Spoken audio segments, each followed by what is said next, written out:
ছাদ বাগানের সুপার বাগোয়ানার গাছটি ছোট একটি টবে রোপণ করেছিলাম প্রায় 1 বছর 2 মাস এটার বয়স। প্রথমে অনেক ফুল ছিল, ফেলে দিয়েছি। গাছকে একটু পরিপক্ক হয়ে তারপর ফুল ফল নিলেই ভালো, এতে গাছের জন্য ভালো, গাছের গ্রোথ ভালো থাকে।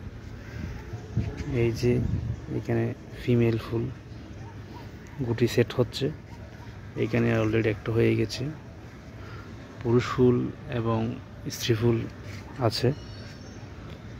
এটার ফলন খুব ভালো হয়। আমার বাগানে অবশ্যই এটি প্রথমবার ফলন হচ্ছে। আপনারা চাইলে এটি কয়েকটি চারা রোপণ করতে পারেন, খুব ভালো জাত।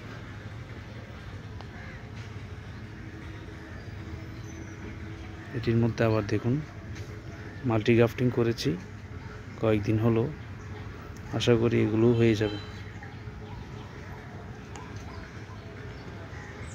ছাদ বাগানের সবচেয়ে ভালো জাতগুলোর মধ্যে অন্যতম হচ্ছে সুপার বাগুয়া জাত।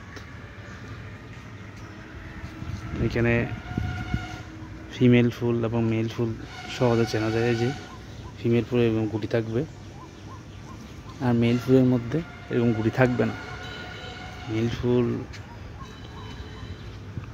মেল ফুলের হচ্ছে এটা একদম থাকবে সোজা, আর এটা ফিমেল ফুল এটা ইতে থাকবে, একটা কলসির মতো থাকবে। এটা সহজেই চেনা যায়। এই যেমন এটা হচ্ছে মেল ফুল, এটা মেল ফুল, এটাও একটা মেল ফুল আছে এখানে।